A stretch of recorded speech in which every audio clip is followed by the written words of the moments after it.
Abel knew what an orc skill card was.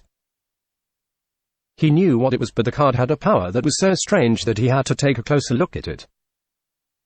For reasons he wasn't sure of, he was somehow attracted by it in ways that he couldn't describe. Abel decided to use his power of the will on the card. He closed his eyes for a bit and decided to focus all his senses on the mysterious force that was lingering by. As his conscience began to enter the card, he felt an energy that was similar to the one that his body produced. It was the power of one's spirit. It was probably not a human spirit, though. Without asking for Abel's permission, this energy began to draw itself closer towards him. It was trying to synchronize with him. Abel didn't want to, but it was too late before he could switch off his power of the will state. Whilst trying to open his eyes, Abel realized that he had become a young Worgen himself.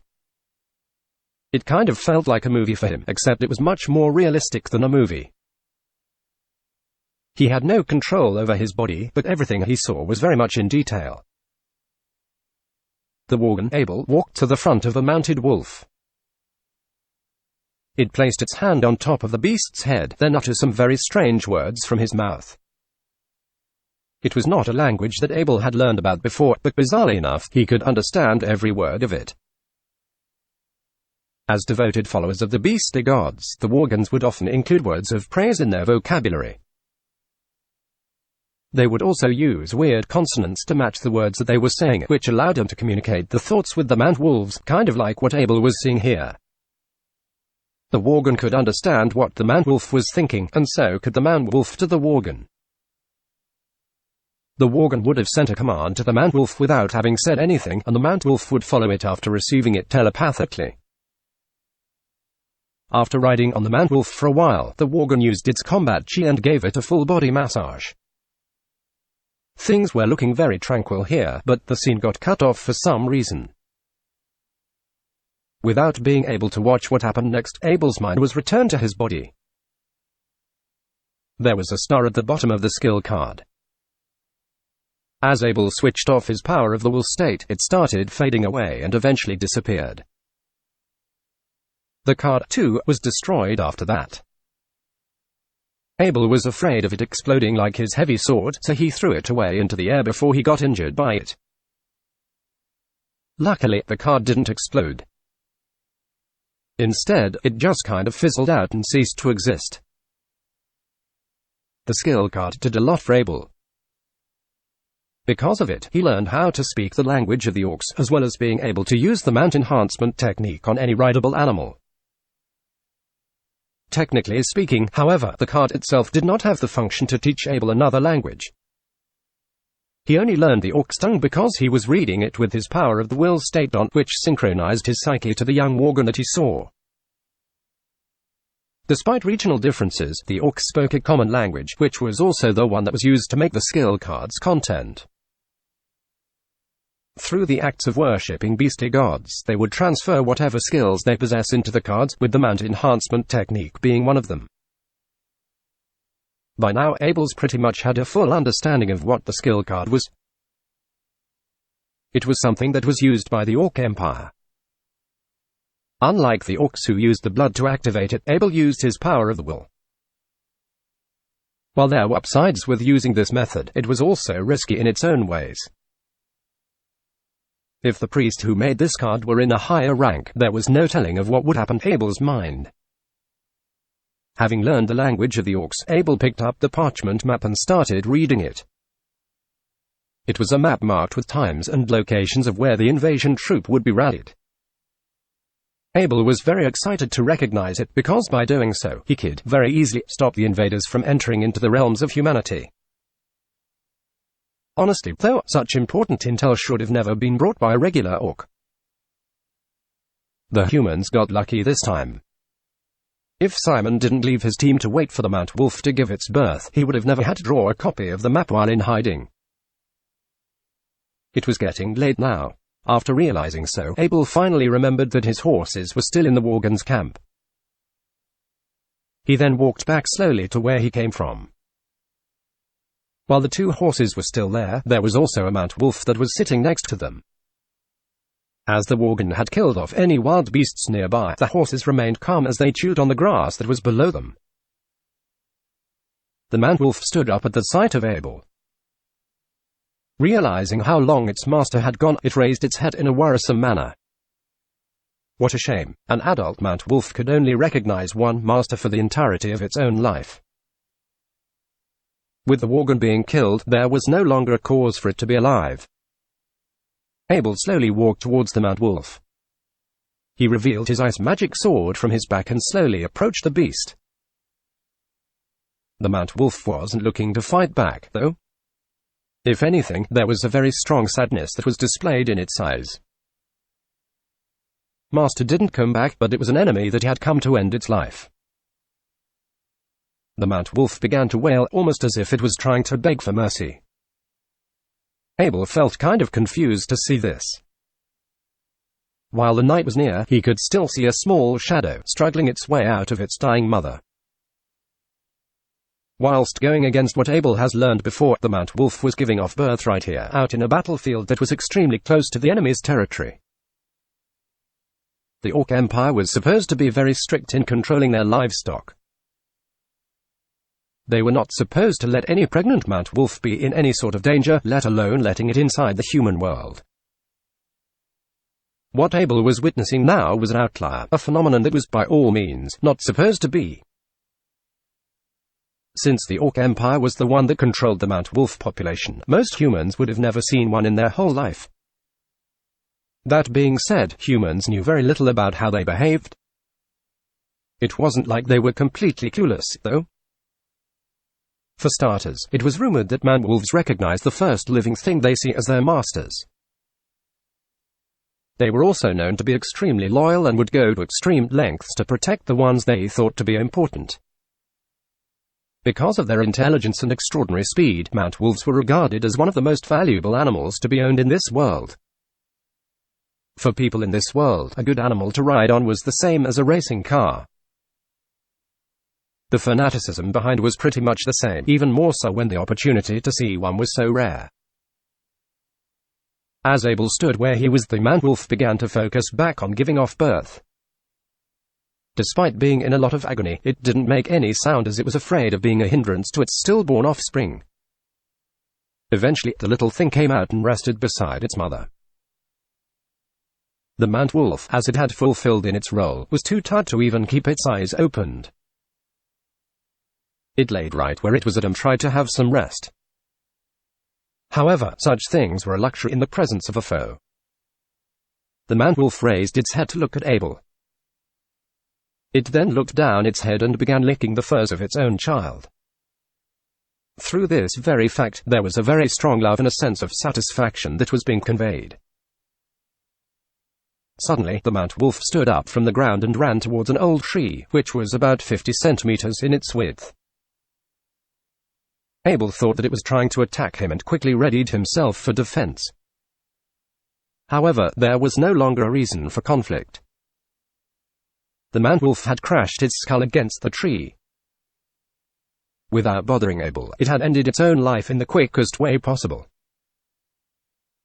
What boldness and loyalty! The man-wolf loved its child, but nothing stood in the way for it to devote everything to its master. Not even its own child, and not even its own life. Abel raised his ice magic sword and started digging on the ground. Within no time at all, he's dug up a hole that was big enough to bury the man-wolf in. It was just an animal, yes, but it was a dignified spirit that was deserving of respect. He didn't want the other beasts to ravage on its remains.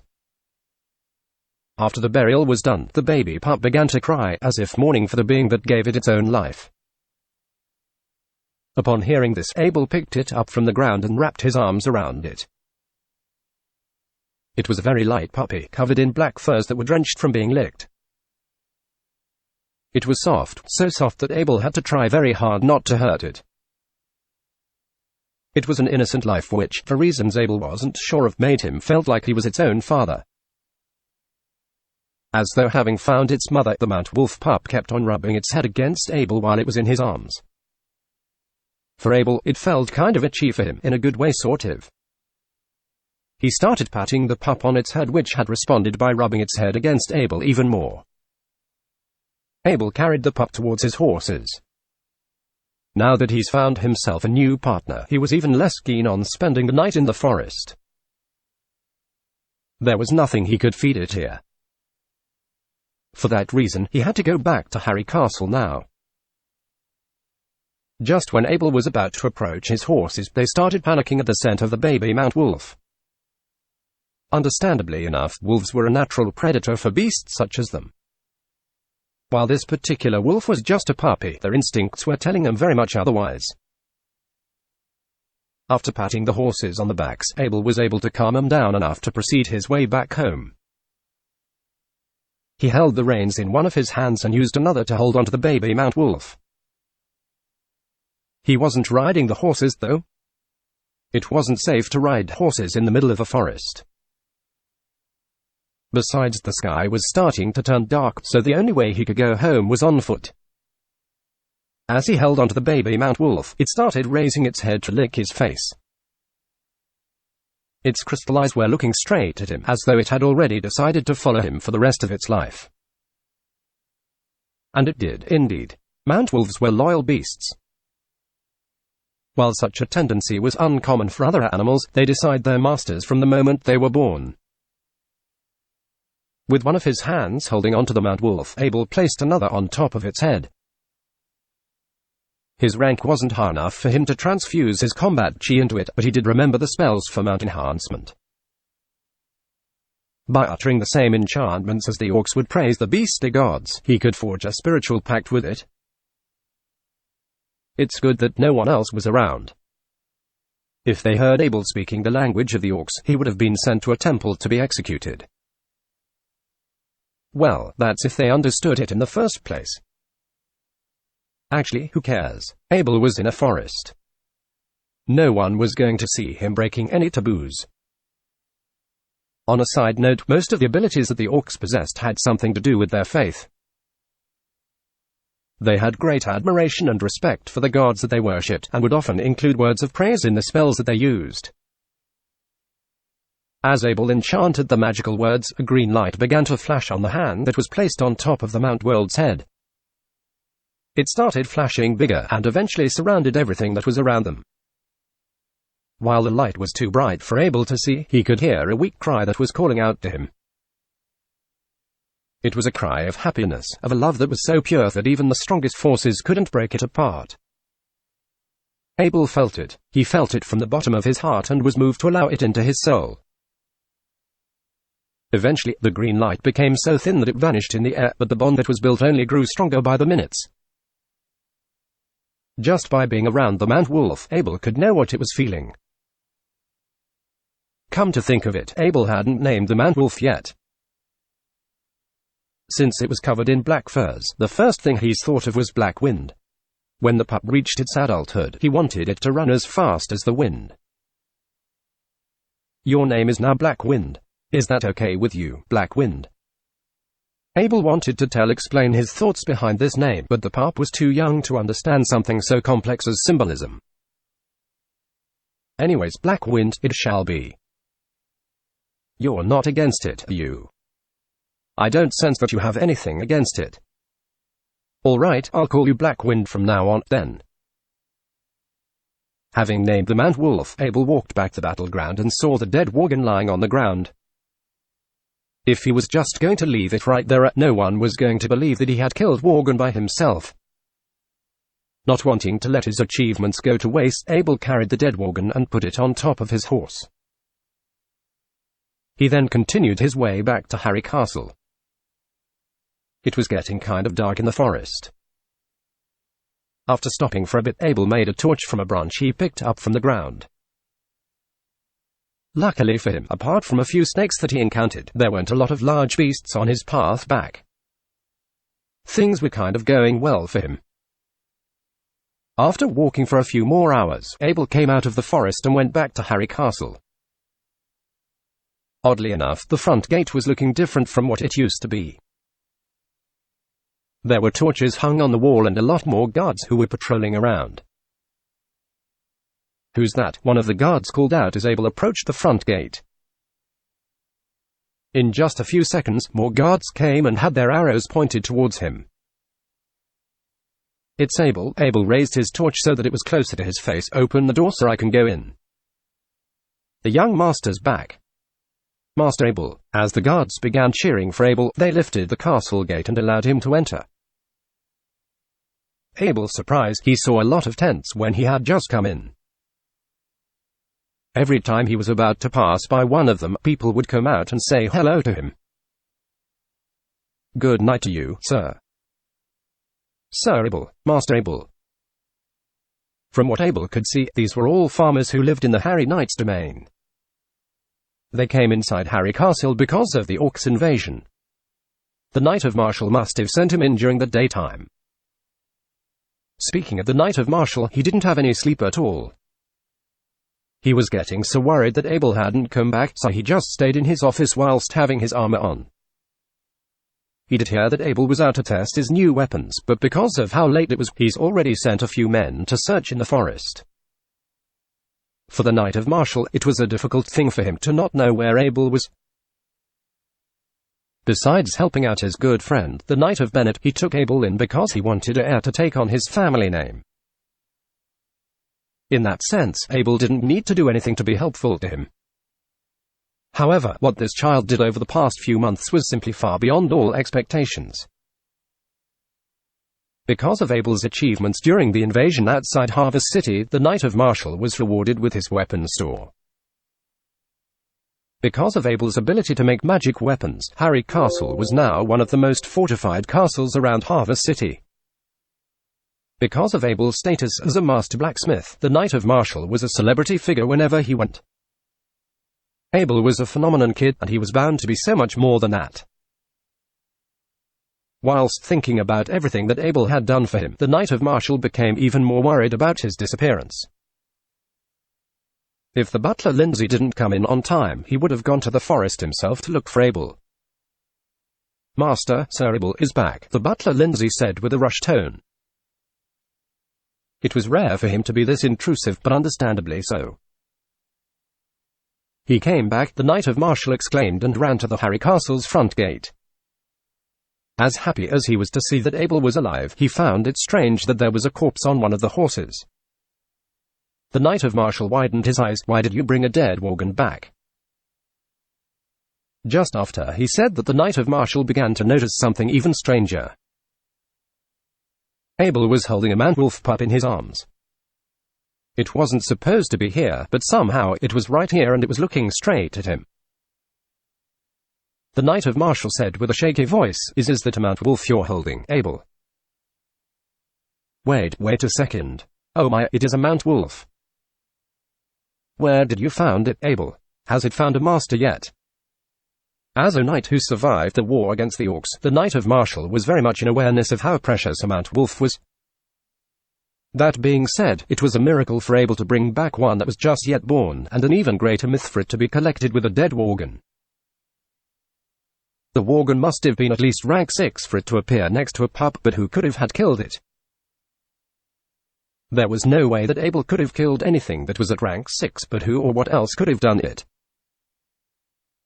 Whilst facing the mountain of questions that were thrown at him, Abel was at the loss for words. He didn't expect such a strong reaction from the Knight of Marshall, so it was hard for him to start explaining the things that he saw. For now, though, Blackwind was hungry, so the first thing he did was to ask for some sheep milk from the butler Lindsay. Once returned to the Harry Castle's main hall, Abel told everything that he saw to the Knight of Marshall. At the same time, he's also brought the map that was drawn on the parchment paper. Thankfully enough, the Knight of Marshall was able to read some of the characters that were used by the Orcs. He had recognized some of the locations marked on the map and was able to point out some of the more crucial routes for those invaders. The Knight of Marshall walked around the room whilst having an extremely intense expression on his face. This map is way too important for us, Abel. With this in our hands, we can effectively stop these Orcs from ever entering into the realm of mankind. I don't think the Orcs are going to be too easy to fight off this time, Abel said with concern. I'm not sure about the exact numbers, but the wolf riders I faced are all at least above rank 6. We won't have enough archers for them if they keep coming at this pace. The Knight of Marshall wasn't too worried. If anything, he was very optimistic about this whole situation. Why, of course, we're not going to take on them all. Here's the deal. I give this map to the Lord of Harvest City, and we do fend off the invasion this time and have enough dead orcs on our hands. Abel, you are going to be anointed as a lord. The Knight of Marshall then said with a more serious tone, for now, Abel, you are not allowed to be out without a company. Whenever you leave the castle, you must let someone know first and bring some guards with you. As for that Mount Wolf you've picked up, well, don't tell the others about it. I'll tell the others to keep their mouths shut as well.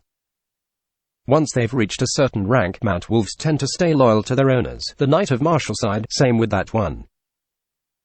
That being said, there's always going to be someone who would try to take it back. Whatever you say, Uncle, Abel said without complaint.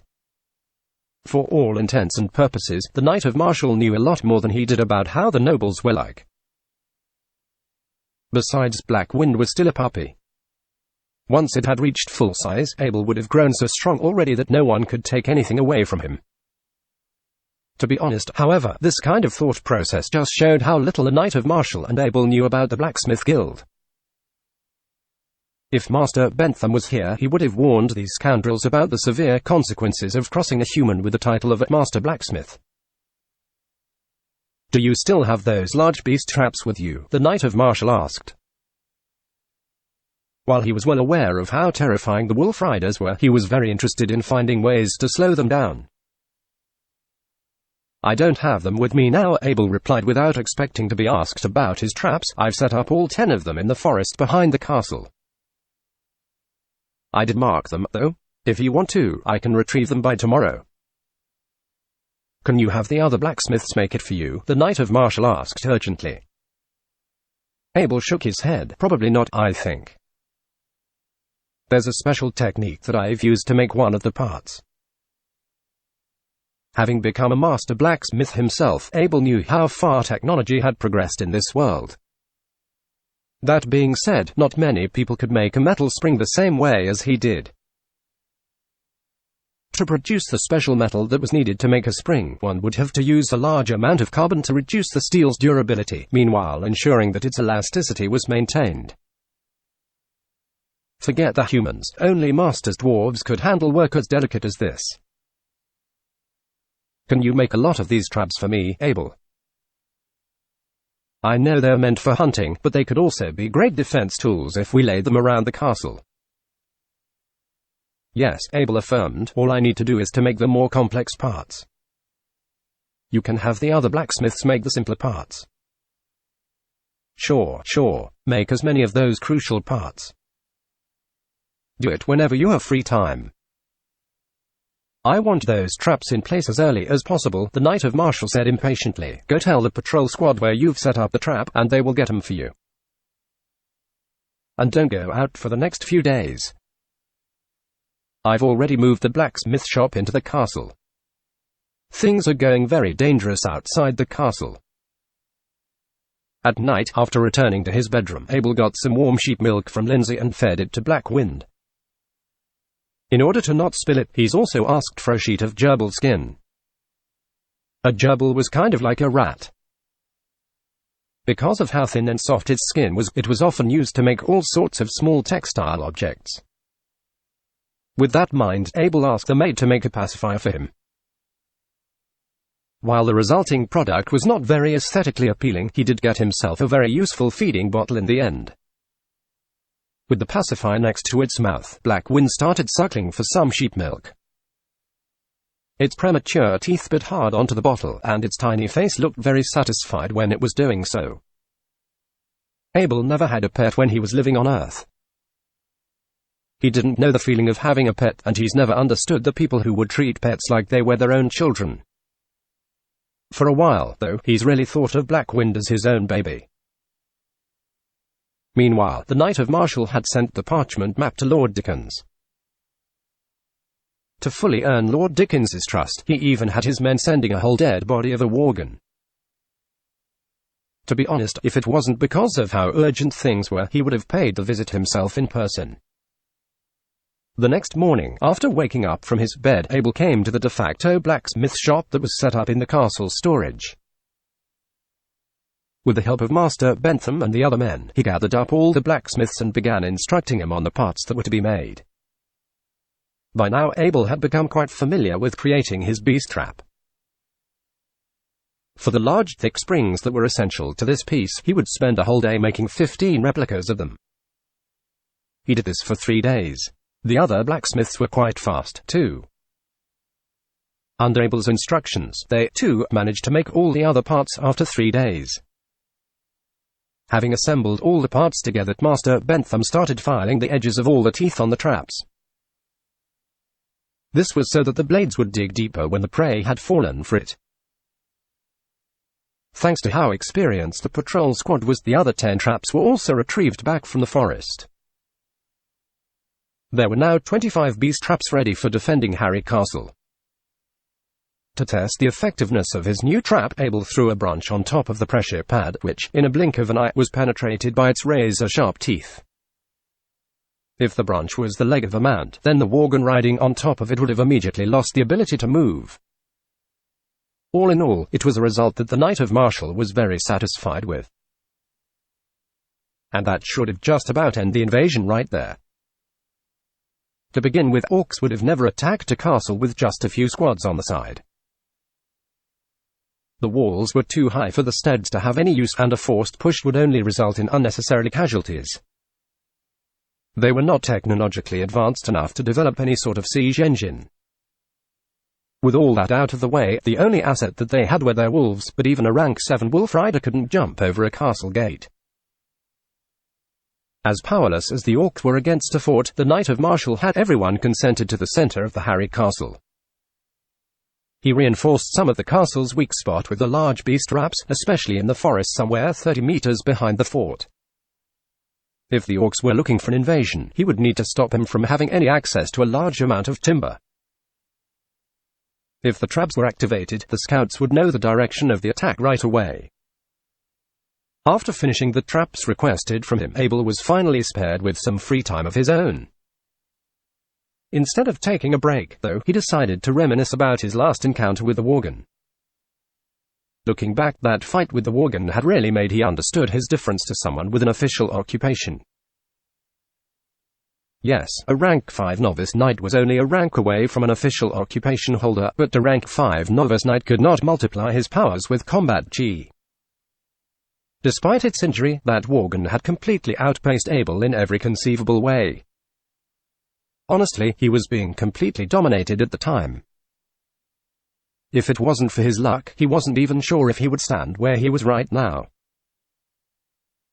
Once having reached the rank of a beginner occupation holder, one could utilize his combat chi to increase his physical strength. On the other hand, an intermediate occupation holder could channel his combat chi to his weapon. It was the same technique as the one that the Knight of Marshall had used outside of Harvest City. By loading his energy onto his heavy sword, both the power and the sharpness of his weapon were increased by double. That just showed how insane this technically was. Things didn't stop there, though. After becoming an advanced occupation holder, one could essentially launch mid-range attacks with his combat chi. On the battlefield, he could even overpower an army of about 100 men. With the free time that he had, Abel decided to use it for some power-up first. By power-up, he would like to start with his weapons. Thinking back to his encounter with the Worgen, he did remember himself wanting some sort of long-range weapon in his hands. Even if he couldn't make the right aim, he could have at least slowed it down. Abel had spent a great deal of his time thinking about making projectile weapons. He did do his research on the kind of bows that were produced in this world, but his main interest lied in something a little different. He wanted to craft a 70-pound compound bow, the same one he had used during his time on Earth. The greatest thing about compound bows was how energy efficient they were. To put it mathematically, if you were to save up 80% of your total strength, you would only need about 14 pounds of force to hold the string while it was being pulled. Conveniently enough, all that remaining strength would be used for improving accuracy and adjusting the wielder's postures. If you were to save up 60% of your total strength, you would need about 28 pounds of force to keep the bow in its fully pulled state. When you do, the shot would be a lot faster and much stronger. With the blessing of the power of the will on his side, Abel could recall memories with an extraordinary level of detail. That being, he had a very clear memory of what a compound bow should be like. He knew what parts were essential to make one, and he knew all the sizes of these parts. Let's see: idler wheel, cam, upper and lower limb, grip, arrow rest, string slider, string stabilizer, handle, bus cable, limb pocket, string silencer, and cam. Apart from the main parts, there were also parts such as an attachable arrow rest, sight, release aid, a stick for reducing vibration, a peeping hole, and a wrist rope. That's pretty much all the parts of a complete set of a modern compound bow. While this world was not blessed with technology, the people living in it were much stronger than the people on Earth. It wasn't hard to figure that out. As far as Abel knew, he's never heard of someone slicing a human and a horse in half with just one swing of a word. And remember, the Knight of Marshall was an intermediate knight. As insane as his achievement, there was no telling what people stronger than he could do. If anything, Abel was already stronger than most people on Earth. At a ridiculously young age of 13, he was able to release a total of 400 pounds of force with just his raw strength. During his time on Earth as a bodybuilding trainer, the tightest bow he could pull was only about 70 pounds in total. While it was impossible to find the same raw ingredients here as one would on Earth, Abel was free to craft the bow in however ways he desired. That being said, he could use some very sturdy materials with little to no regard for the resulting weight of the bow. He was a strong kid, and everyone was pretty strong in this world.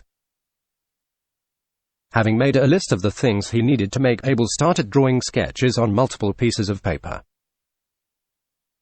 When he was done, he would label the size of these parts and think about the sort of materials he would need for them. For the idler wheel and the power wheel, Abel thought that he would use one bearing to support both of their rotating motion. There were a couple of reasons to do this: reducing friction, improving the accuracy of the spin. While it was a crucial part of the bow, he would have to make the two wheels by treating them for 100 times. Because of how much time the upper and the lower limbs would take, Abel decided that he wasn't going to make them himself. So how was he going to get them? Simple. He would go to the storage room and take them out of two heavy bows. There were a few 200-pound bows in the storage room. While they were the finest bows in Harry Castle, almost nobody in the castle could use them properly. For starters, one would at least have to be above being a rank 4 novice to pull the bowstring.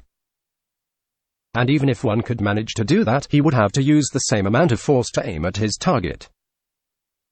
In this sense, you would, technically, need about 300 pounds of force if you want to use the bow properly. If Abel could get his hands on these heavy bows, he would have himself a bow limb and 2 extra strings.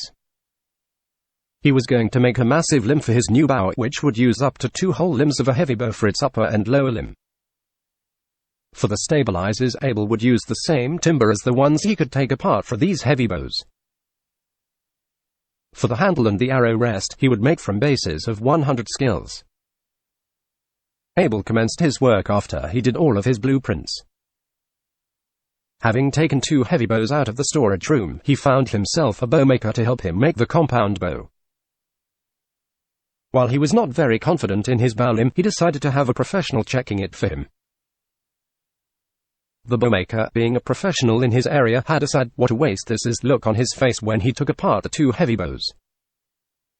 He cut the wood into the sizes that Abel had drawn on paper and glued the limbs together with some fish gel. Abel was very pleased with the resulting product. For the stabilizers, Abel found himself a carpenter who followed his instructions and made the parts as requested. After every other part was done, it was now Abel's turn to make his bearing. While it was not known to many people, the bearing was the most important part of every machinery on Earth. A bearing would consist of 3 parts: the inner race, the outer race, and about several balls that would roll around the space between the inner and the outer race. As difficult as it was to make bearings, they were mostly made in factories by mechanical beds. Abel didn't have access to a mechanical bed, of course. He would have to rely on himself only, which, even for a master blacksmith like him, was not an easy job to do. Abel started with the balls. He made himself a vernier scale, and after hitting small pieces of iron into little spheres, he would use it to make sure that he's got the exact measurement that he wanted. It was a very, very exhausting process. For a single small ball, it would take him about several hours to make. After making his first ball, Abel used some clays and water to build himself a molding model. It was kind of like the wet sand casting process, which was used to replicate pieces of metal from liquid form. By making one ball with his hands, Abel was able to make 30 copies of it with just his clay mold. While only 12 balls were needed for one bearing, Abel decided to make some spares in case he needed them. With that in mind, he got himself some iron so he could melt him for casting. He had expected this to be the most annoying process, mainly because he would have to use charcoals to slowly liquefy the metal pieces. Luckily, Master Bentham gave him this ointment for raising a fire's heat. With just a few drops into the flame, the metal pieces started melting in a very short time. Abel poured the liquid iron into 30 of his clay mold. Once they had all cooled down, Abel took them and filed the edges for a bit. Once he was done, he's got himself 30 perfect small iron balls. Next up, Abel had to combine the inner and outer rays with the iron balls.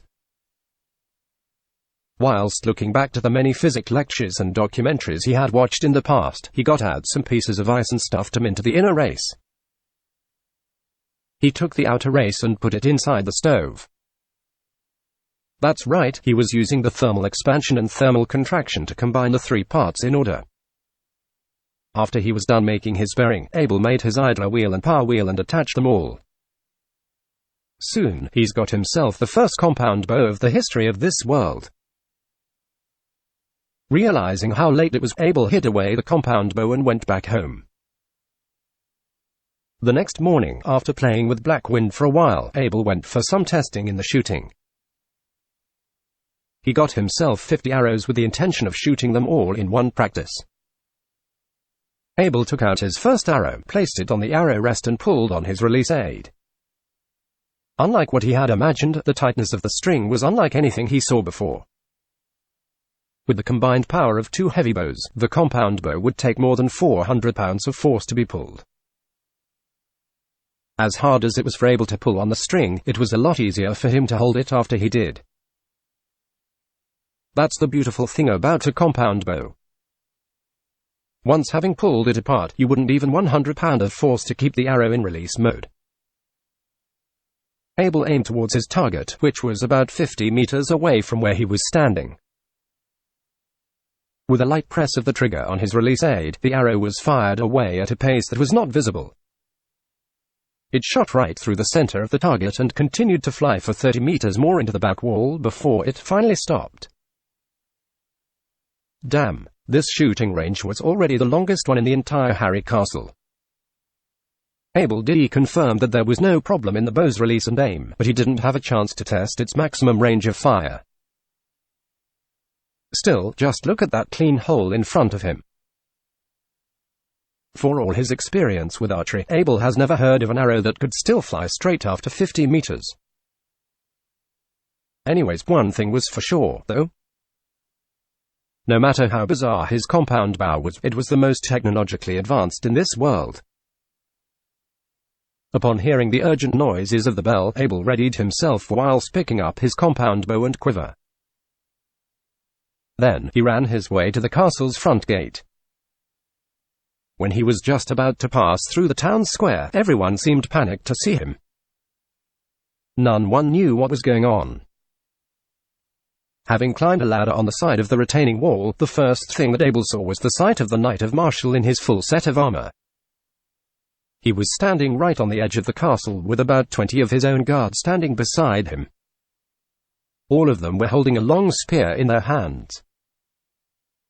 The Knight of Marshall got worried when he noticed that Abel was here. "What are you up here, Abel?" Go back inside the castle. It's dangerous around here." Without listening to the words of his adoptive father, Abel probed his head out of the retaining wall. He wasn't able to get a good view, though. An arrow was just shot at him the moment he drew his head out. Luckily for him, he was quick enough to dodge with his head and managed to shoot the thing down with his own bow. As fast as that was, Abel did see about 20 orcs outside the wall. Some of them were riding on top of wolves while others were using Inferno Bovine as the stead. "Why the orcs here?" Abel asked in surprise. "There are 2 or 3 squads of them here. That's how many of them they need to take down a fort," the Knight of Martial replied, then said with a sneer, "Not this one, though. Not with that." "Where are our own archers?" Abel asked in frustration. He was just being fired at a few seconds ago. "Are we just going to let them stay there?" "There are only 5 archers in the castle." The Knight of Martial pointed towards a bunch of injured soldiers over the distance. 2 of them were already injured. The rest, they are no match for their wolf-riding opponents. I have ordered them not to fight back." As undesirable as that sounded, the Knight of Martial continued to mock the invaders. "These imbeciles have picked the wrong place to attack. They are no match for the walls that hold us here. Wait, is that a bow in your hand?" Realizing that there was a bow in Abel's hand, the Knight of Martial began to have a puzzled look on his face. "Yeah," Abel said smugly, "this thing has pretty nice firepower to it." To be honest, Abel wanted to talk so much more about his compound bow. He wanted to show off about how he had invented a quick, easy-to-use and long-range weapon in this backward timeline. However, since he couldn't explain it within anyone, he decided to stop after one sentence. With a quick skim of his eyes, the Knight of Martial quickly understood the mechanism behind this compound bow. He took an arrow out of Abel's quiver, placed it on the nock of his bow, and started laughing when he saw the shape of the release A that Abel had just made. "It's a good design that you've made," the Knight of Martial commented, "instead of using just your fingers. You use this so you can use your entire arm's strength." He then said, after seeing the small lever on the release aid, "No wonder they call you a master blacksmith. With this little thing here, you can shoot an arrow very easily without hurting your fingers." Archers were one of the most difficult soldiers to train because they had to rest after they've practiced for about 30 to 40 shots. Besides, the fingers were the most delicate parts of a human's body. If a bowman injured his fingers, he could no longer use a bow and arrows for the remainder of his life. Even without these said reasons, it was already pretty hard to find someone with the right talent. This was why, despite the fact that there were so many guards within Harry Castle, only a handful got to learn how to shoot arrows. The Knight of Martial began to use the release aid on the bow. Once he pulled on the string, a white aura flashed out of his body before the arrow was released. To his surprise, he couldn't pull the bow's string completely but was only able to hold it for a while after stretching it a little. This was a very tight bow. After using about 80% of his strength, the Knight of Martial had almost immediately failed to hold the bow in its place. If he didn't release his combat chi on time, he would have lost so much face in front of Abel. The Knight of Bennett would have laughed so hard if he learned how hard it was for an intermediate knight to even pull a bow. Strangely enough, once you've pulled the string and hold it there for a while, it was not very hard to keep it in place. The Knight of Martial widened his eyes when he took notice of this. "What is up with this bow, Abel?" he asked without even having an idea of what the question should be. As far as he could tell, this piece that Abel made was nothing like any bow he had seen before. Actually, screw it. With so many living targets outside the fort, he might as well just test the bow's effectiveness right away. The Knight of Martial quickly stood up. Having locked his arrow to a wolf rider, he quickly released it from his hands. It didn't hit, however. Instead, it very quickly flew over the wolf rider's head. The orcs saw the shot too. Just when they were about to dodge it, the arrow had already went past them and flew further beyond. Ha ha! The orcs laughed as they pointed the fingers at the Knight of Martial. Then, one of the Taurens threw an axe at him. Unbothered by ridiculing noises of his enemy, the Knight of Martial caught it with his bare hand. The martial knight asked as he threw the axe to the ground, "What can't I shoot with this bow, Abel?" Abel pointed towards the marking on the bow. "That's because I've just made it, uncle. The only testing that I've done with it was at a 50-meter shooting range. If you were firing from here, you'd have to shoot the arrow in a straight line." That was all that the Knight of Martial had to hear. During his past experience with archery, he'd always have to point directly above the target that he aimed to shoot. In other words, he had to shoot in curved lines. Now, he had to use a different technique because of the firepower he was given. The Knight of Martial pulled the bow again. This time, it was aimed at the tauren that was laughing the most. On click of the bow, and its skull was crushed the moment the Knight of Martial had released his finger. It didn't stop there, though. After punching a hole with the size of a fist, the arrow went through the tauren's head and was plunged into the heart of a wolf rider. The orcs got pretty panicked after that. They would never expect an archer to hit a double kill. No, not right after a complete miss. Arrow. Martial Knight reached his hand out, Abel, to which Abel responded as he quickly took an arrow out of the quiver. Having reloaded himself up, the Knight of Martial began to look for a new target. The distance between the orcs and the wall was about 50 to 60 meters. With that in mind, a shot was guaranteed as long as the bow was directly aligned to its target. The Knight of Martial pressed the trigger again. This time, it was an orc that had fallen to the ground. Without doing much talking, Abel passed another arrow into the Knight of Martial's hand. 3 shots were fired after that, and 6 of the orcs were down on the ground. The surviving ones saw this and retreated as fast as they could. The Knight of Martial wasn't sparing them, though. Unlike the orcs, the taurens remained on the battlefront. It wasn't because they were braver. If anything, it was because the steads were much slower than that of the wolf riders. Having readied his arrow, the Knight of Martial aimed the bow towards the tauren who was the last one in line. As relatively slow as its stead was, it still ran a 10-meter distance within a short amount of time. With that in mind, there were about 70 meters between it and the Knight of Martial. Without thinking too long on it, the Knight of Martial aimed his bow horizontally to his target. If he held the bow slightly lower than it should be, he could still hit the stead even if he missed.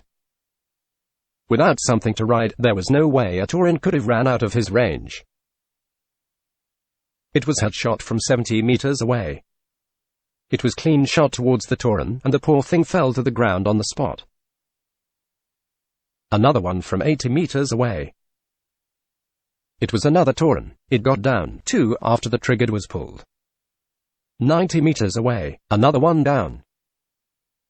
100 meters, no problem, another down. The last tauren was about 110 meters away from the Knight of Martial. Once again, he released the arrow and succeeded to hit his target. It was in the neck, though, which was a tad off from being the perfect shot. It was now the time to use the sight on the bow. All the taurens were pretty much gotten rid of. Even the slowest wolf rider was about 150 meters away from the Knight of Martial. Unfortunately for that one, though, the Knight of Martial could still hit a headshot whilst using the sight on the bow. In fact, the hit was so impactful that the wolf rider was thrown off after that hit.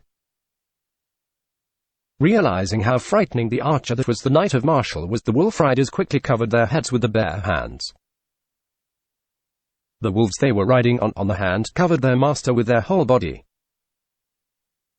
As the threat of death was imminent upon them, the beasts decided to shield their masters as a means of displaying their loyalty.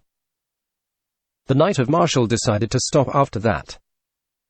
For a knight such as him, eliminating the enemy's stead was not something that should be done when the victory was already taken. For now, he was more than satisfied with the result of this battle. Looking at the bow and arrow in his hands, the Knight of Martial would never imagined in a million years that the castle's crisis could be solved by only shooting some arrows. He wondered, could this be the true power of a blacksmith master? As Abel looked at the martial knight, deeply drawn by the composite bow, his facial expression became very familiar. Abel's. It was the same expression when the knight was looking at his beloved armor. Abel hoped that the Knight of Martial would return the composite bow to him. After a while, Abel reached out his hand. He wanted to take the bow back from the martial knight. However, the composite bow remained glued to the Knight of Martial's hand. Even when Abel had pulled on it a few times, it did not budge a single bit. "Abel, your uncle's been good to you this whole time, hasn't he?" The smile on the Knight of Martial's face reminded Abel of the wolf's expression in Little Red Riding Hood. It sent shivers Abel down to his spine. Abel lowered his head and said, "Uncle Martial is very good to me." "Your Uncle Martial has never had a good bow.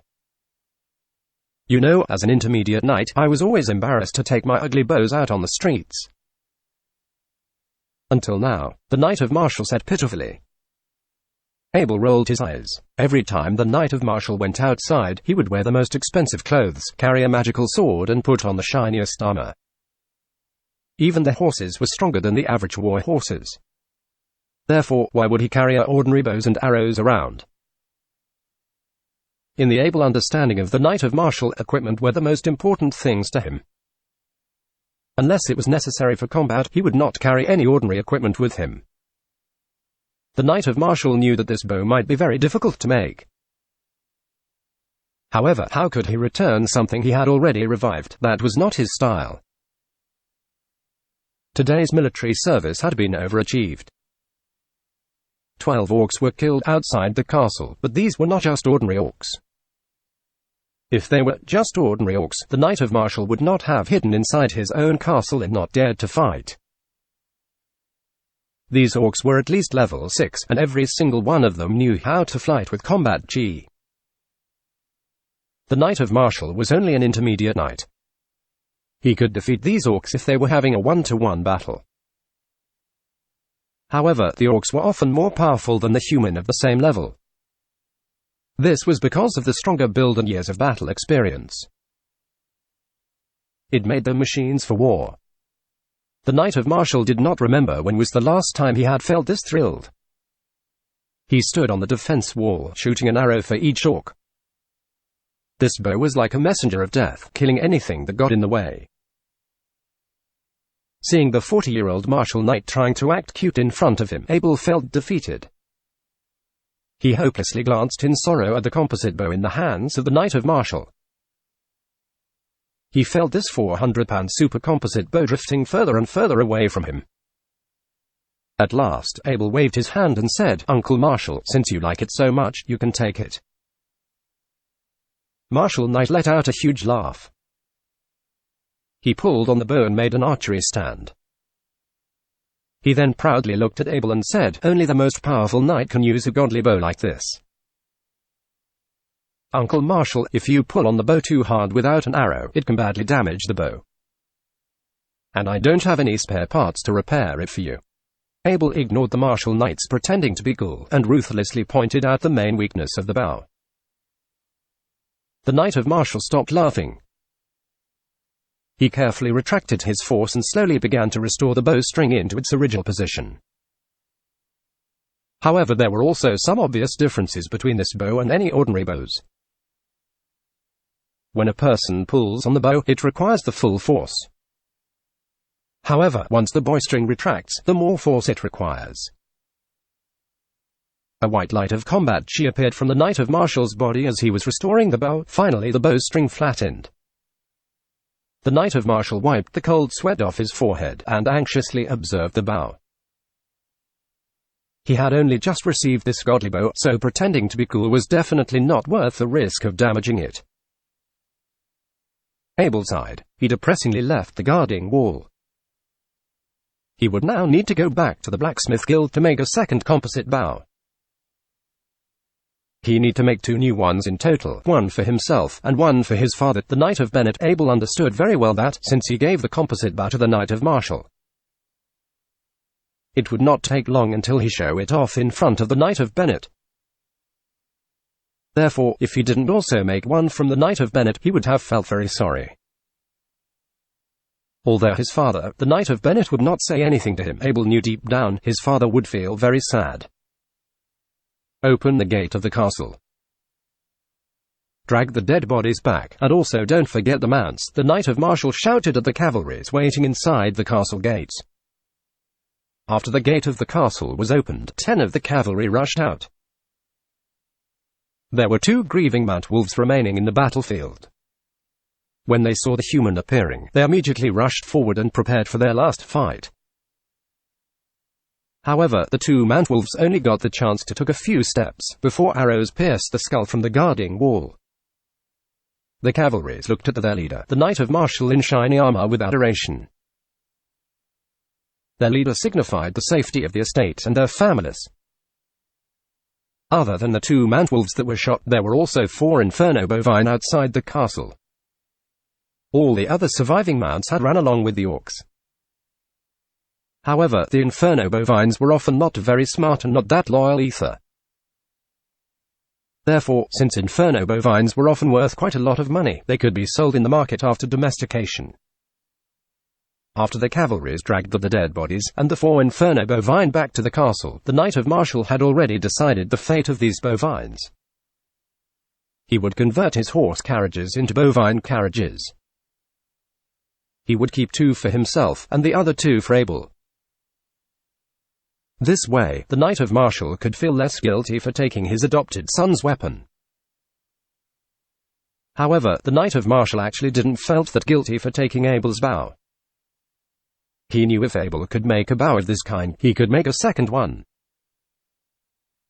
Also, the Knight of Marshall thought that if didn't take the bow from Abel, maybe Abel would not have the motivation to make another bow again. The crisis had been resolved. There shouldn't be any more orcs who would dare to seek death at Harry Castle. Therefore, the Knight of Marshall ordered the guards to patrol while he could have some rest. These days, the Knight of Marshall had been very stressed, and he had never taken off his armor. He had to be the leader of the castle. If the orcs had appeared near a castle, the nobles of that castle could no longer leave the castles. This was a rule of war established for all mankind. If a common enemy of human had appeared in a noble's estate and the noble left his estate, it would signify that he had given up his estate. This rule did not include the conflicts between humans. If 2 humans were battling against each other, and if one party knew that they couldn't win, surrender was always approved. Furthermore, because of the noble prisoner of war rule, no one would really want to take such a risk and pick a fight with a noble, unless they really possessed a deep hatred towards them. After returning to the blacksmith guild, Abel began his repetitive work again. He was making another 2 composite bows. He gathered the last 4 heavy bows in the warehouse, but since the Knight of Marshall knew what Abel was doing, he did not become dissatisfied. This time, Abel had made a lot more than last time. He made 4 bearings, and even made a few extra large springs in preparation for upgrading his carriage. Abel was traumatized every time he rode on a carriage. He was too accustomed to the smoothness cars in his previous life, while the carriage of this world felt like it was dancing on rocks every time it moved. In the next 2 days, Abel spent all his energy on making the composite bows. Since he had gained the experience from his last attempt, the 2 composite bows he made this time had been further refined. Because the orcs were now all driven away, Abel decided to go outside to test out the range of his new bows. Abel perfected the scale of the sighting device. It was divided into 100 meters, 100 to 200 meters, 200 meters to 400 meters. Abel realized when shooting beyond 400 meters, the power of the arrow would be greatly reduced. So Abel estimated that the maximum range of these composite bows was within 400 meters. Any range beyond that would be impossible to kill anything, at most it could only badly injure the enemy. Furthermore, the speed of the arrow would also be greatly reduced after 400 meters. Therefore, the enemy could easily avoid it. Upon completing the 2 composite bows, Abel was eager to send the bow to his father. Therefore, he had proposed to the Knight of Marshall to visit Bennet Castle. Are you heading towards Bennet's castle now? I really don't suggest going because it's extremely dangerous out there right now. The Knight of Marshall was hesitant to let Abel venture off during the current situation since he would be vulnerable to the attacking orcs outside. Even if Abel had brought a few guards with him, it still probably wasn't going to end well if they were forced into a fight. The orcs that had appeared were all above level 6. The guards were no match against these orcs, and if they were to fight, they probably couldn't even fend off a single orc. Uncle Marshall, I have to get to the Bennet Castle. You saw the power of my bow. I need to deliver the newly forged bows to the Bennet Castle. Otherwise, my family wouldn't stand a chance against those orcs, Abel explained, trying to persuade Knight of Marshall to let him venture off to the Bennet Castle. Why are you willing to risk your life to give them the bow when they didn't even ask for it? You know, I had to ask you before you would even give it to me, the Knight of Marshall said with a hint of bitterness and jealousy on his face. After hearing what the Knight Marshal said, Abel immediately spoke in an extremely serious manner. Well, this attack made me doubt the safety of the Bennet Castle. Just look at the power of these orcs. I must go and deliver the bow to them before it's too late. All right, if you insist to head towards the Bennet Castle. I'll go with you. The Knight of Marshall felt that he had no choice. He grudgingly decided that he would head out to the Bennet Castle with Abel. For him, however, he was more concerned about Abel's safety than the safety of the castle. Since the castle had already killed off at least half of the attacking orcs, he was certain that the orcs wouldn't dare to come back and attack the castle unless if they wanted to commit suicide. Uncle Marshall, are you sure you can come with me? Abel knew that it would have been extremely difficult for his uncle to leave the castle with the current situation. Even though Bennet's castle wasn't too far away from him. If the Knight of Marshall was found wandering out with Abel, he would have lost all his estate because he went AWOL, absent without official leave. Besides that matter, the castle also needed the leadership and commands from Knight of Marshall to effectively defend against any attacking orcs. Don't worry about it, Abel, it's fine. I will go to Bennet's castle with you. Just let me change into some different clothes so that people can't recognize me that easily. If we take the horses and ride as fast as we can, we should be able to return within half a day. The Knight of Marshall knew exactly what Abel was worried about, but to him, if he had lost his estate to someone else, he could always get it back in the future. If he lost Abel, however, he would have never been able to get someone's life back. The Knight of Marshall knew that, as long as he stayed with Abel and educated him well, their potential together would be limitless. They might even gain a bigger territory and a higher title than what they have now. It was already afternoon by the time they finished arguing. Shortly after, Abel equipped a leather armor suit and got onto a war horse. For Knight Marshall, he wrapped his silky gold hair and swapped his eye-catching helmet into a less flashy one.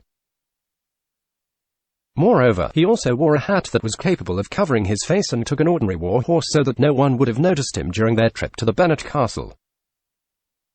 Before the two began the journey, both war horses were fed with oats, which helped maintain them within their peak performance as well as maximize the powers. Without notifying anyone, Abel and Knight Marshall quietly sneaked out of the castle when everyone inside the castle was celebrating in the successful attempt in defending against the orcs. Without taking any detours, the two horses galloped towards Bennet Castle in a straight line. By this time, there were no visible signs of life anywhere in the Lord's Land between the Bennet Castle and Harry's Castle. This was because, during a battle, all civilians that were resided in these lands would have evacuated and gathered inside the castle for safety measures.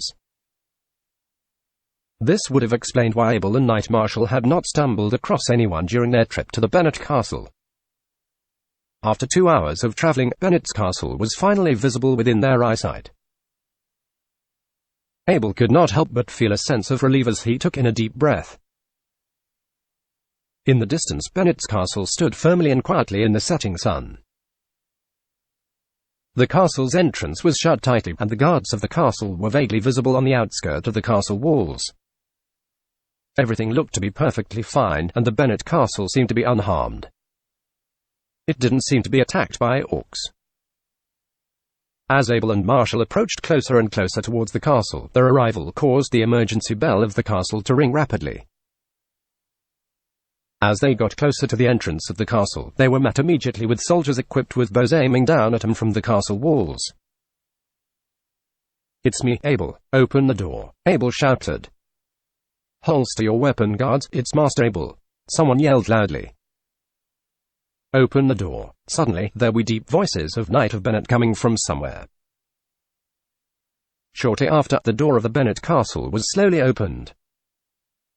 When Abel and the Knight of Marshall entered the castle, the door was quickly closed for security to prevent any potential of attacks. "Abel, how dare you come to the castle during these dangerous times?" the Knight of Bennett said reproachfully towards Abel in a rather serious tone. "Father, I need to talk to you privately. Can we find a quiet place to talk?" "It's an urgent matter," Abel said quietly, as he glanced over towards the Knight of Marshall, who took cover closely with Abel as he tried to prevent anyone from spotting him. For Abel to travel across to the Bennett castle during these dangerous times, the Knight of Bennett certainly knew that there must have been something important. Else, Abel wouldn't have taken such a big risk to get here. The Knight of Bennett pitched a suspicious look at the mysterious Knight Marshall that was next to Abel. But without hesitation, he led the Abel and the mysterious Knight into the guest room. He then told the guards to not disturb them as he closed the door once Abel and Marshall went inside. "Father, this is..." Abel was about to reveal the identity of the mysterious Knight. The Knight of Bennett recognized the Knight of Marshall at first glance. He then immediately spoke up and said, "Marshall, have you gone out of your mind? You're leaving your territory during these dangerous times. You better have a valid reason for coming along with Abel." "Hey, do you think I want to come here? Your silly boy said he had to come here. I couldn't just let him come here by himself. I had to follow him. Otherwise, he would have for sure ended up dead." Knight Marshall took off his hat, wobbled off his suppressed golden hair that was wrapped throughout the entire trip as he replied back to the Knight of Bennett in a rather angry attitude. "God damn it, Marshall, you always cried when things went wrong." The Knight of Bennett helplessly shook his head while looking at Marshall. He then turned around and asked Abel, "What's the matter? Why do you have to act so mysteriously all the time? Did you think about the consequences if Marshall was caught leaving his territory? If he was caught, it would have been extremely inconvenient and troublesome for all parties involved." "Father, I knew the consequences, but I've come all the way here from Harry's castle was to give you this." Abel took out a composite bow and passed it over to his father. Knight Bennett took the composite bow with his hands and started to fiddle with the bow. Promptly after, he asked Abel with a surprised tone, "You came all the way here just to give me this? What do you mean, this, Bennett?" "This is the Harry's bow, a name that I've made for this special bow," Knight Marshall said with a sense of dissatisfaction since he was very upset with Bennett's attitude and his lack of appreciation for the special bow. Abel could not help but remain silent and covered his head. He knew that Marshall declared the name of the bow without consulting or even bothering to tell him. What's worse was that he even took his own name to classify the bow, even though Abel had the same surname as the Knight of Marshall. He was certain that his uncle's intention of naming the bow Harry's bow was because he wanted it after his own name. "Bennett, it's not just an ordinary bow like you think it is. Here, try shooting an arrow and see for yourself." The Knight of Marshall then enthusiastically took out an arrow and handed it to the Knight of Bennett. As he enthusiastically instructed Knight Bennett on how to aim and how to operate the spreader. "Okay, Bennett, let's shoot at the wall over there," as Knight Marshall pointed towards the wall. The guest room was massive. It was nearly a 40-square-meter room. The wall that Marshall told Bennett to shoot towards was more than 20 meters in distance, and without saying anything, Bennett released his hand and the arrow immediately disappeared on the bow. Within a split second, there was a harsh shrill sound, and when they looked towards the wall, the arrow had already pierced through the wall that was made from boulders. Knight Bennett looked at the arrows on the wall, shocked and astonished at the power of the bow. He couldn't believe what he had just witnessed. He quickly walked over to the wall and knocked the wall a few times with his bare hands, confirming the bow's legitimacy. He was stunned so that he didn't even realize that the wall that he had just broken was his own guest room. He then pulled out the arrow from the wall using a substantial amount of force. As he glanced at the wall, the arrow had made a hole that was 2 meters deep when he looked over to the arrow. The arrowhead's shape had already deformed due to the incredible strength of the impact when the arrow strikes through the wall. This bow. Knight Bennett looked at Abel as he said in complete astonishment and curiosity in how his son has acquired such a powerful weapon. As Abel was about to speak, the Knight of Marshall interrupted the conversation between the two and said, "Abel became a master blacksmith recently, did you know that?" Then he was silent. When Knight of Bennett heard that his son had become a master blacksmith, he regretted giving Abel to Marshall as an adopted son. When Marshall repeated once again that his adopted son had become a master blacksmith, the facial expression on Bennett's face immediately filled with sorrow. Marshall was not able to understand Bennett's expression, so he continued speaking. "Abel designed Harry's bow for me so that I could withstand the orcs. Just today I used the Harry bow to swiftly take down 12 orcs. All of them were level 6 and above too." Knight Bennett felt a sense of uncontrollable shock and amazement as he gazed at Harry's bow that was on his hand. He now began to understand the reason why Abel had taken such a big risk to bring Harry's bow all the way from Harry's castle. In terms of what Marshall had said to him, knowing him for so long already, if half the things that he said were true, it was already good enough. However, what his old friend Marshall had done for Abel was beyond anyone's capability. Marshall risked his territory just for the sake of Abel's safety. Bennett knew that it would be extremely difficult for him to make such a decision and to risk it all. The Knight of Bennett drew the bow once again. This time, he had discovered the advantages of the bow. The bow was hard to pull, but it was easy to aim at, and also it had a terrifying amount of power and distraction. Knight Marshall then looked directly at Bennett with a sense of mockery, and said with a smile, "I forgot to tell you, smarty pants, Harry's bow cannot be used without any ammunition." By the time that the Knight of Bennett had restored his bow, using a large amount of his combat chi, Knight Marshall was already laughing so hard,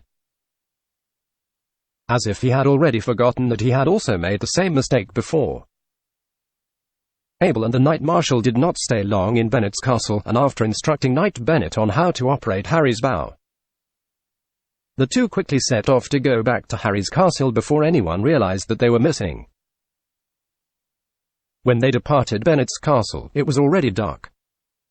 However, the two individuals were so familiar with the road, especially with Marshall who had journeyed on this route countless times.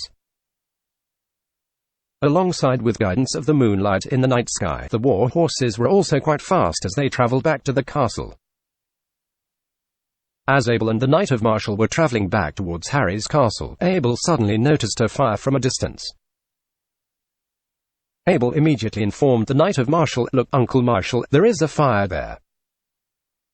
The Knight Marshall glimpsed over towards the direction of where the fire was and said, "That's the direction of Lord Matthew's castle." Lord Matthew's fiefdom was sat within the middle of the Knight estate between Knight Marshall and Knight Bennett. The relationship between Knight Marshall and Lord Matthew wasn't too great. This was because Lord Matthew did not acknowledge knights as a noble position. Although in most parts of the world where humans lived, the knights were considered as nobles.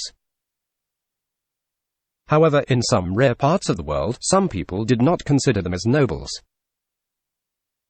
Lord Matthew was one of them. Although Lord Matthew and Knight Marshall were neighbors, the relationship between them was pretty much limited to ceremonial meeting and saluting. Now that the Knight Marshall acknowledged the fire was originating from Lord Matthew's castle, he began to hesitate whether he should try to help them or not.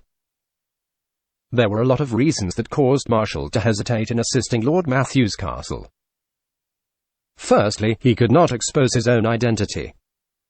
If he was caught and found to have left his territory, he would have been in big trouble. Secondly, he had to protect Abel. This meant that he was not assured that he could save Matthew's castle, as he had to stay alongside with Abel to guarantee his safety. Abel remained silent. He gazed directly at Knight Marshall and thought to himself. He was going to let the Knight of Marshall decide this himself. Abel had never met Lord Matthew before. He had never heard his name being mentioned by someone else. Frankly, he didn't know what kind of person he was, and he didn't even know what he looked like. Abel, he wasn't going to risk his life to assist a castle that he had never heard about before.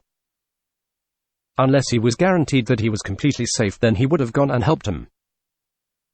However, Knight Marshall decided to assist Lord Matthew's castle. We will go and help them, but you must stay with me at all times. I cannot expose my identity in that's why you must step in and use your status as a master blacksmith. As Knight Marshall carefully instructed Abel with a serious tone. Abel quickly obeyed Knight Marshall's order and said, "Okay, Uncle Marshall. I will do as you say." Abel then took Harry's bow out of his horse saddle, although he struggled with using Harry's bow due to its tough, laborious efforts. Shooting only around 3 to 4 shots should have been fine for him. At the same time, Knight Marshall was holding his very own Harry's bow. As he placed an arrow onto his bow and was about to draw the bowstring, he quickly discovered another superior advantage of Harry's bow. The bow was especially suitable and advantageous when riding on a horse. When using a regular bow, one must use both legs each on one side of the body to properly control the horse. Then, the majority of energy and strength was needed to continuously pull the bow, while all at the same time trying to aim and shoot. However, Harry's bow was capable of holding the arrow with very little effort. By doing so, it allowed the operator to allocate more power to control their horse, as well as being able to have sufficient time to aim and shoot at the target without ease. The 2 war horses that Abel and Marshall rode were very agile. As the 2 approached closer and closer towards the castle, Abel was the first to notice that the castle was in complete chaos. He saw that 4 wolf troopers were attacking the people who were trying to escape. When the 4 wolf rider heard the sound of hooves from the horses, they immediately shouted very loudly, and 2 of the wolf rider equipped with long knives instantly began charging directly towards Abel and Knight of Marshall. "Watch out, there's one right in front of you, and there's also one behind me," Knight of Marshall said. Abel aimed with care and precision at one of the wolf troopers that were charging directly towards him and immediately pulled the trigger. The bow was so powerful that it instantly shot through the wolf trooper's brain and created a hole. Shortly after, the second wolf trooper was promptly shot down by Knight of Marshall. The 2 wolf troopers who were still chasing the people down realized that their allied troops were shot down by Abel and Marshall. They then started to howl extremely loudly. Abel knew exactly what they were doing, as he understood the orc language. The wolf troopers were summoning their allies inside the castle to come out and prepare for battle against Abel and Knight Marshall. Abel and the Knight of Marshall continued with the killing spree, as the 2 quickly killed the other 2 wolf troopers that were hunting down the people who were trying to escape. The wolf troopers did not stop charging towards Abel and Knight Marshall when they saw their allies being shot down. Instead, they charged furiously and madly towards them. The Knight of Marshall calmly shot down another 4 wagons. He then turned around to look back at Abel and said, "See, that's the nature and personalities of these wagons. They are very loyal." Abel nodded his head and promptly replied, "All right, Uncle Marshall. Thanks for letting me know," as he glanced over towards the 4 wagons that had been shot by Knight Marshall. For Abel, he wasn't shooting at the wolf troopers and the wagons, since he felt a sense of resentment but also couldn't bear the cruelty of killing these orcs. However, he held his trust in Uncle Marshall and believed that he would take care of them. Suddenly, 6 wolf riders were rushing out of the Matthew castle, who were all hanging large packages on them. When Knight Marshall saw the 6 wolf riders coming out from the castle, a light flashed in his eyes and he hummed, "You're all dead." These wolf riders, who were charging towards Abel and Marshall, were still carrying the valuables from the castle, and the greed ultimately led to a much quicker death since they were much slower. Abel's and Marshall's knights had both shot their arrows towards their enemies, and the last arrows that had been shot were around 30 meters away from them. The 6 wolf troopers were all killed while they were charging towards them, including their wagons. As Knight Marshal watched the wolf riders, who have died on the way from charging towards them, he sighed and said, "This was a party of 10. These orcs are very strong, but they lack the protection of armor." He then glanced back at Abel and explained. The Blacksmith Union had strictly forbidden anyone from the Blacksmith Union to forge armor for these orcs. Moreover, the orcs themselves had no skills or experiences in forging armor, so the only option they had was to use the bodies to block our arrows. The frightened crowd from Matthew's castle slowly discovered that all wolf troopers who were attacking them had been killed. As the crowd slowly gathered together, a middle-aged man who wore a suit approached Abel and Knight Marshal. Knight Marshal acted as if he was only assisting Abel as he stood behind him so that Abel would have looked like the person who had killed most of the orcs and he would have just been an assistant for him. "Hello, Sir Knight, thank you for saving our lives. My name is Ken, Matthew's butler." Although he looked frightened while he spoke, the deep etiquette that Ken possessed made him appear extremely polite and full of courtesy. He then gave Abel a grateful salute. "I'm Abel Harry and I accept your gratitude. May I ask where your master is?"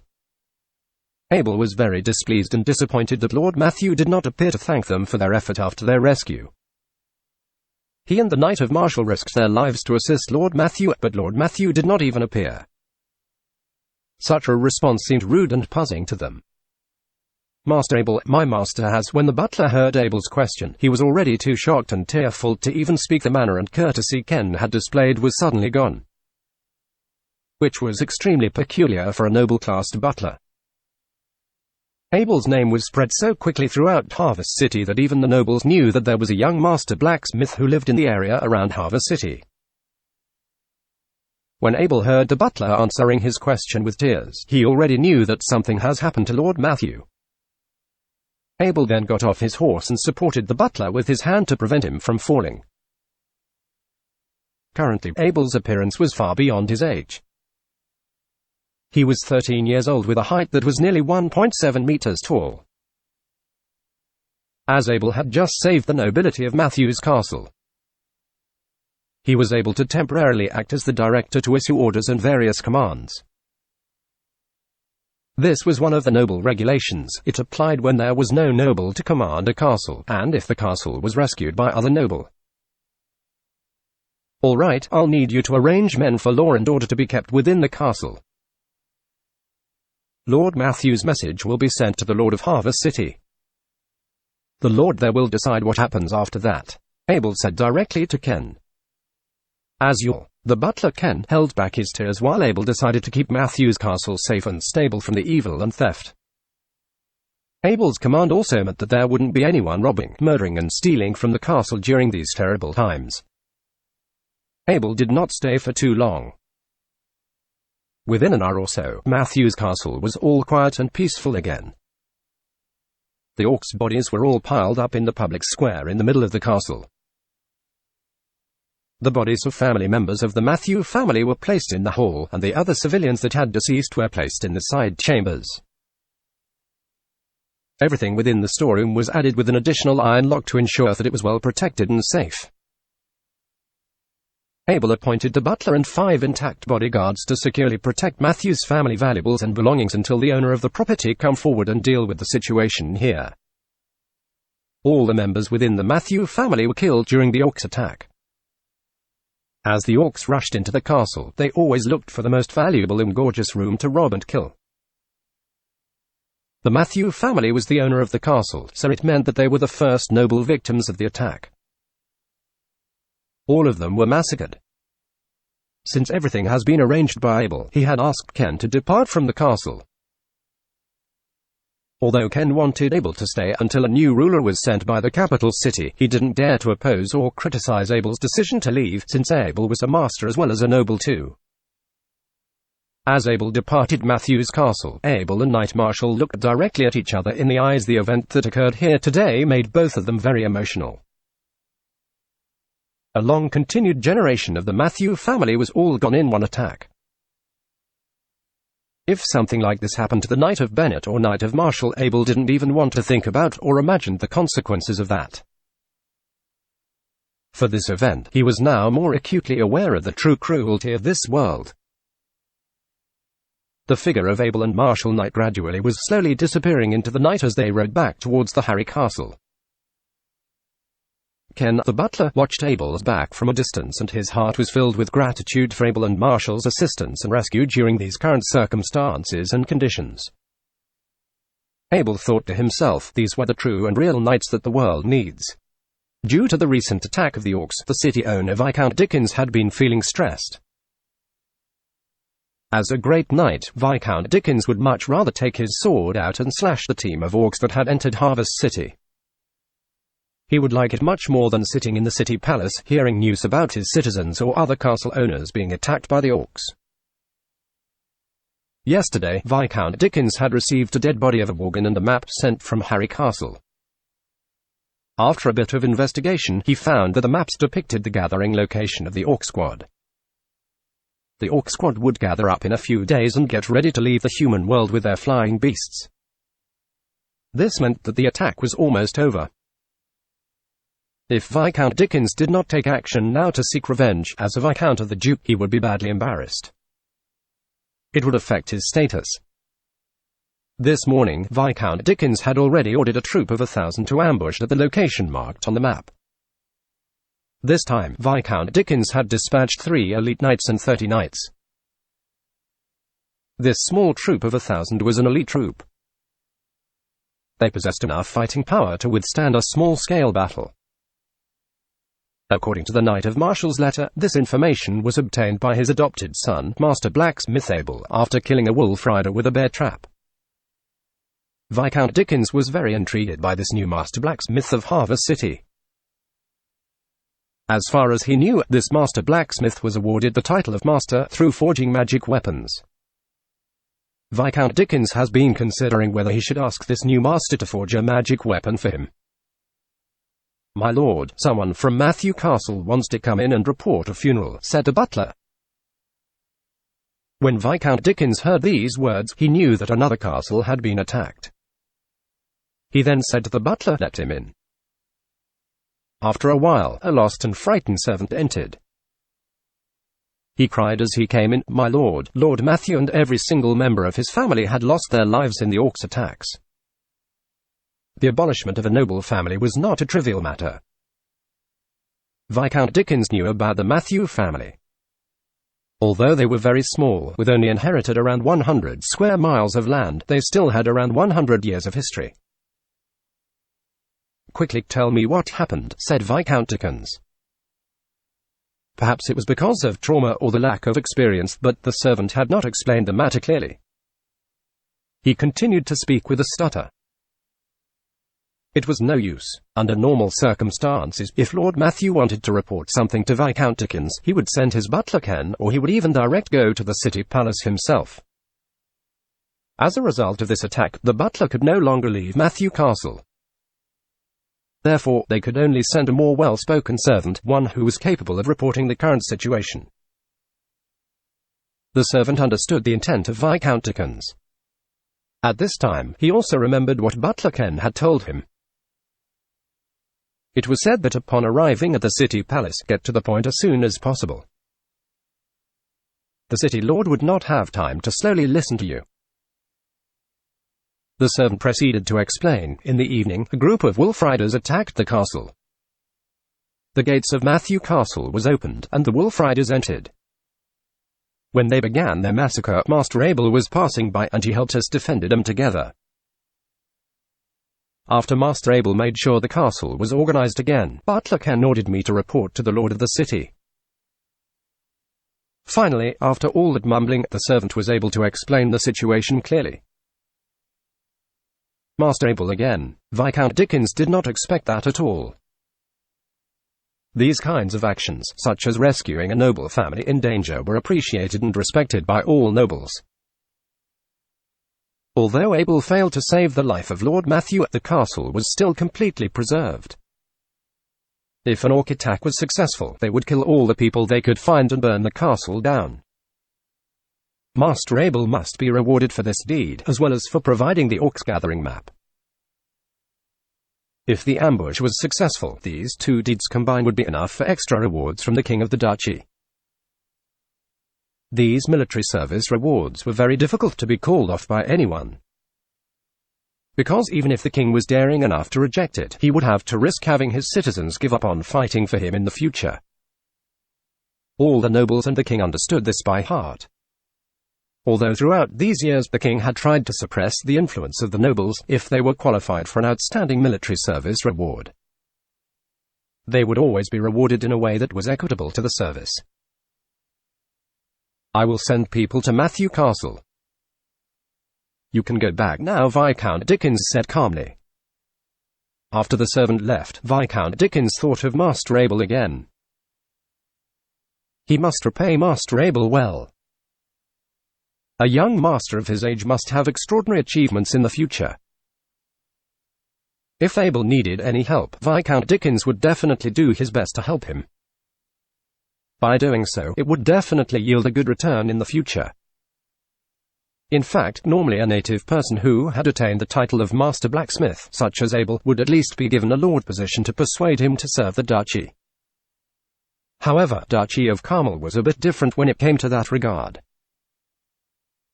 Its king had always hated the nobles. The king could not care less about gaining or losing a lord or two. When Abel returned to Harry Castle, the first thing he did was play with Black Wind for a while. The small Mount Wolf Black Wind had recently gained a lot of weight.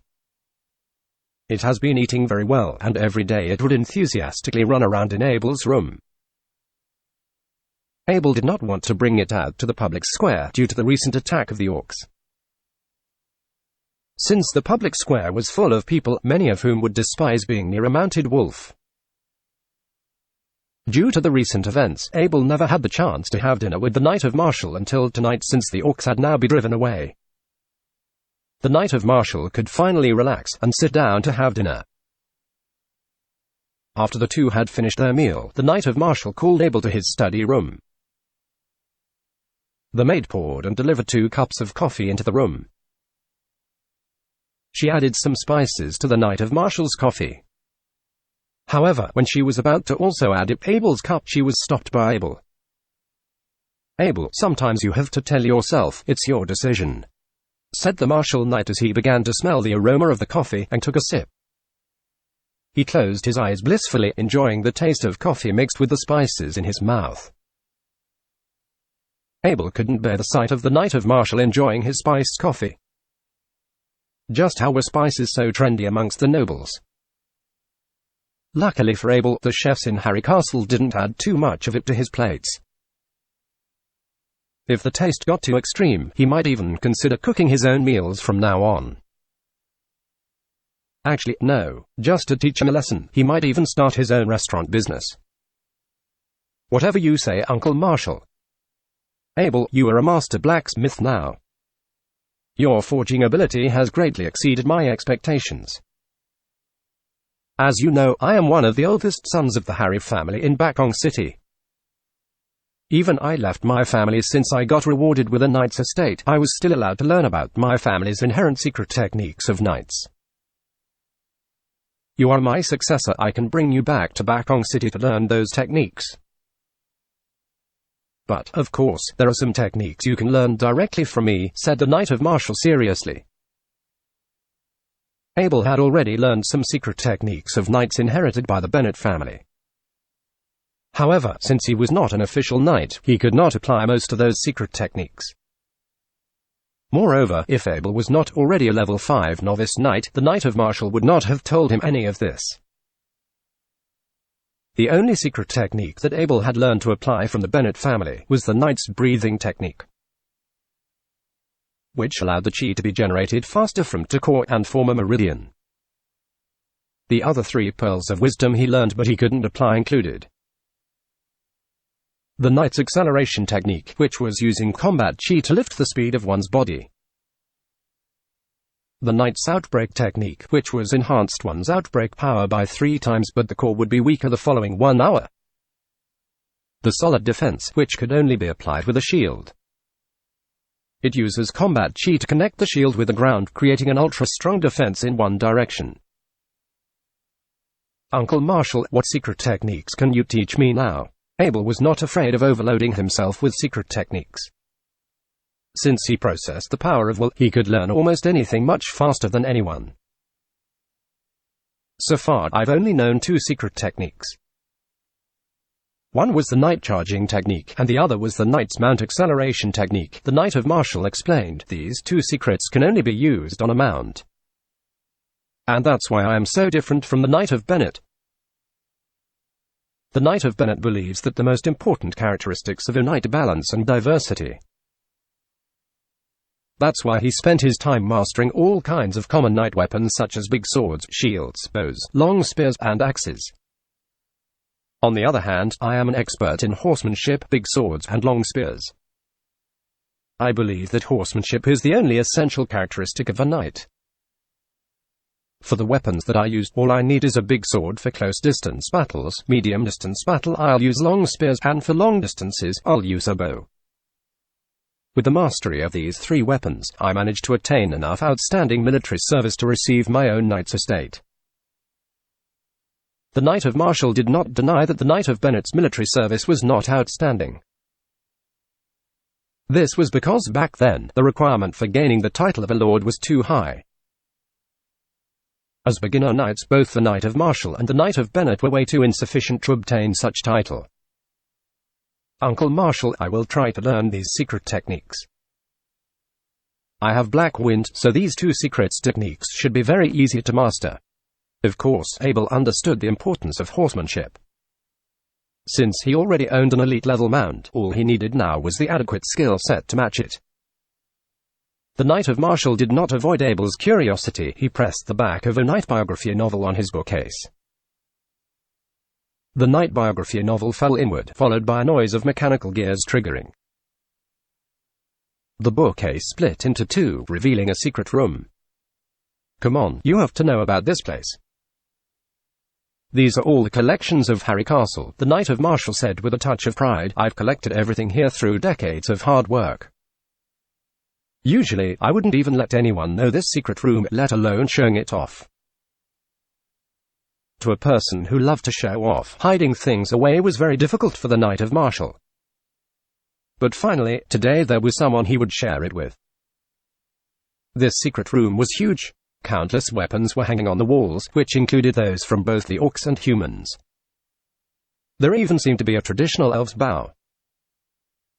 As the Knight of Marshall saw that Abel was intrigued by the weapons on the wall, he began to sigh in awe. These are all from the enemies that I've slain throughout the years.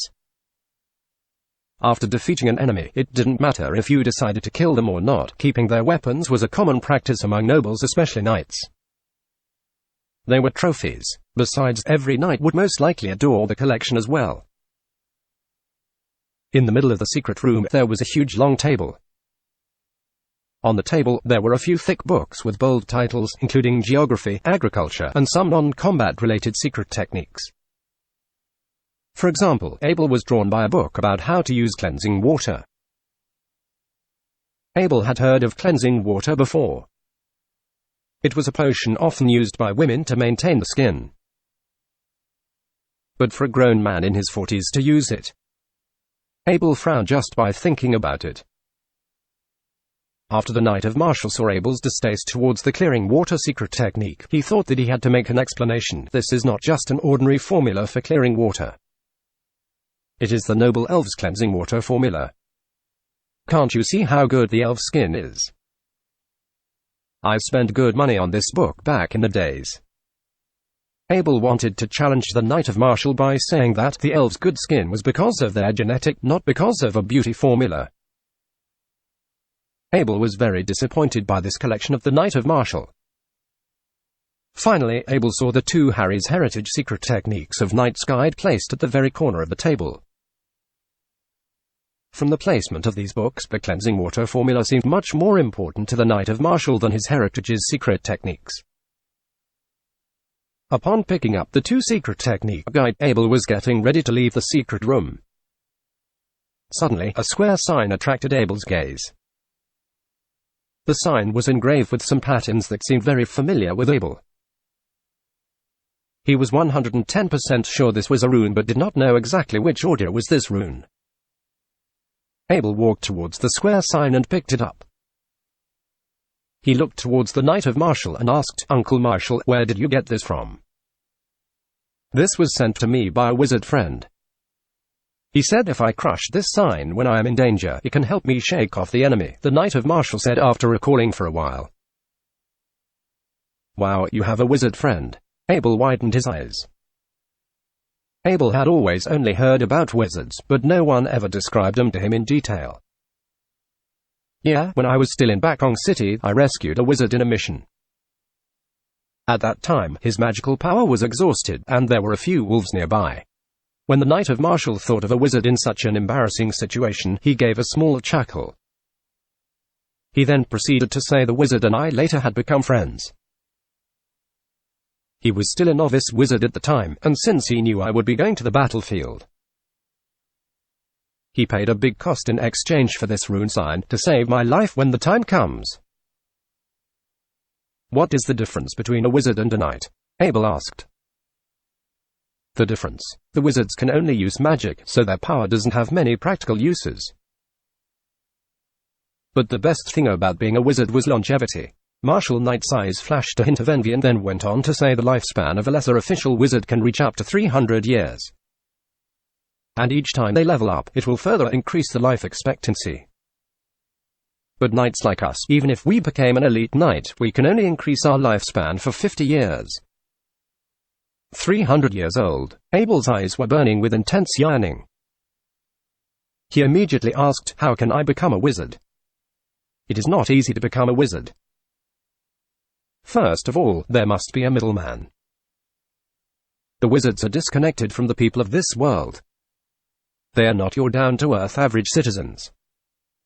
Things like family, country, and ethnicity don't seem to concern them a single bit. Ordinary people have no way of approaching them, let alone being a part of them.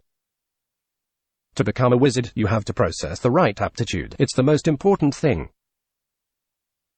Therefore, every person who wants to be a wizard must pass an examination."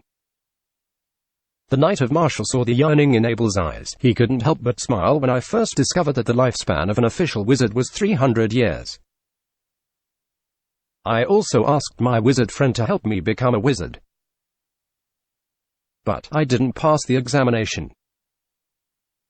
The Knight of Marshall was a bit stunned, but soon he began smiling again and said, "If you want to participate in the wizard examination, you have to wait until you are 15 years old. By that time I will bring you to my wizard friend to ask for advice. If you can pass the examination, your achievements will surpass all knight." This was the most gratifying thing Abel had heard these days. If he became a wizard, he could not only live longer, he could also be able to use the Tome of Town portal from the Heredric box, which required magic, and the only way to use magic was becoming a wizard. "Why must I be 15 years old before I can take the examination?" Abel asked eagerly. "I heard that it is because no one below the age of 15 can understand the mystery of magic. Also, your body isn't developed enough to absorb magical power." The Knight of Marshall knew what was on Abel's mind. He then went on to say, "I will take you to the examination as soon as you turn 15. It should take some time before we can get to Bakong City, and by the time you finished learning some of my heritage's secret techniques, you should be around 15 years old." Through these words of the Knight of Marshall, Abel understood how much the knights concern and cherish him. Even little crimes like this was taken into account. Abel was preparing to put the rune sign back on the wall. The Knight of Marshall waved his hand at him and said, "Since you seem very interested in this rune sign, you can keep it. All these years it had just been sitting here, I never have the chance to use it, so let's not let it go to waste." "Thank you so much, Uncle Marshall." Abel happily put away the rune sign, which would also be very helpful when it comes to studying runes. "No worries." The Knight of Marshall patted Abel's head intimately, and the two left the secret room. When Abel got back to his room, he realized the Knight of Marshall's birthday would be in 10 days. The present he prepared initially had already been received early by the Knight of Marshall. However, Abel would still feel very sorry if he didn't show any appreciation during the knight's actual birthday. He had to start preparing another present now. Abel practiced a bit of the knight's breathing technique for a while in his room and analyzed the battle he had today. The orcs had to be mobile and kept a fast pace in the human world. They could not wear any heavy armor, let alone carrying a shield. Therefore, that's where the composite bow, or the so-called Harry's bow, could shine. To forge a bow according to the methods of this world, other than using some extraordinary material, it was impossible to forge a 400-pound bow. This was because no material with the length and thinness of a normal bow arm could withstand 400 pounds of tension. The composite bow, on the other hand, had a shorter bow arm, and all the other parts were made with steel. It was an extraterrestrial technology, a device that was meant for mass murder in a world in its cold weapon era. Unless if a wolf rider possessed extreme power, if they didn't have armor or shields, they would most likely be killed by the Harry bow. The only downside was that the force required to pull on the Harry's bow was very demanding. Even a level 5 novice knight such as Abel could barely do it.